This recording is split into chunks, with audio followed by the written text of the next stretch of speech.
మాజీ ఎమ్మెల్యే జనసేన నేత కిలారి వెంకటరోసయ్య పుట్టినరోజు వేడుకలను గుంటూరులో ఘనంగా నిర్వహించారు. వర్షం పడుతున్నప్పటికీ పెద్ద ఎత్తున ఆయన అభిమానులు, జనసేన నాయకులు, వీర మహిళలు శుభాకాంక్షలు చెప్పేందుకు ఆయన నివాసానికి భారీగా తరలివచ్చారు. పూలదండలు, శాలువాలతో సత్కరించారు. అనంతరం వారితో కలిసి కేక్ కట్ చేశారు. జనసేన అధినేత పవన్ కళ్యాణ్ మార్గదర్శకత్వంలో ప్రజాసేవ చేసేందుకు సిద్ధమని తెలిపారు. కిలారి నిజాయితీ కలిగిన నాయకుడని కొనియాడారు జనసేన రాష్ట్ర నాయకులు కోట శ్రీనివాసరావు. ఇక ఎలాంటి పరిస్థితులనైనా ఎదుర్కొని ప్రజల కోసం నిలబడే నాయకుడని కూడా అన్నారు. ఇక భవిష్యత్తులో మరిన్ని ఉన్నత పదవులు అధిష్ఠించాలని కోరుకుంటూ కిలారికి పుట్టినరోజు శుభాకాంక్షలు తెలిపారు.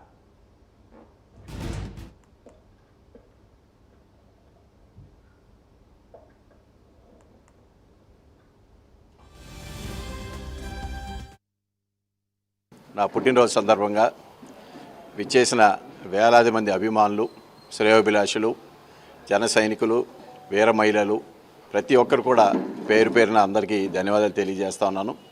రాబోయే రోజుల్లో మనందరం కూడా కలిసికట్టుగా పనిచేయాలని, కలిసికట్టుగా ఈ రాష్ట్ర అభివృద్ధికి మన తోడు కూడా, మన సహకారం కూడా అందించాలని చెప్పి నేను మనస్ఫూర్తిగా కోరుకుంటూ, అది పవన్ కళ్యాణ్ గారి ఆశీస్సులు మనందరం కూడా ముందుకు సాగించాలి. అదేవిధంగా ఈ రాష్ట్ర అభివృద్ధి, మన ప్రాంత అభివృద్ధి కూడా ప్రతి ఒక్కరు కూడా మరి ప్రతిజ్ఞ చేసి అందరం కూడా ముందుకు వెళ్ళాలని చెప్పి నేను మనస్ఫూర్తిగా కోరుకుంటూ మరొకసారి అందరు కూడా అభినందనలు, శుభాకాంక్షలు.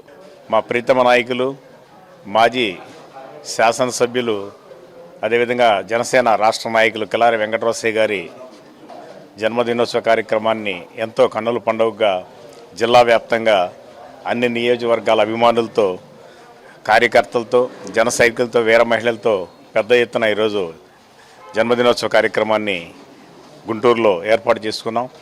సాయంత్రం వెంకటేశ్వర విజ్ఞాన మందిరంలో 6 గంటలకు జరిగేటువంటి కార్యక్రమంలో వేలాది మందిగా పాల్గొని ఈ కార్యక్రమానికి రాష్ట్ర నలుమూలల నుంచి కూడా మరి జనసేనకు సంబంధించినటువంటి నాయకులు, అదేవిధంగా కార్యకర్తలు, వీర మహిళలు, జన సైనికులు కూడా పెద్ద ఎత్తున పాల్గొనడం జరుగుతుంది. ఎందుకంటే ఈ జనసేనలో జాయిన్ అయిన తర్వాత ఈ జనసేన కుటుంబ సభ్యుల మధ్య ఈ పండుగ వాతావరణాన్ని జరుపుకోవాలని ఆయన యొక్క అభిమానులు అందరం కూడా కోరుకోవటం జరిగింది.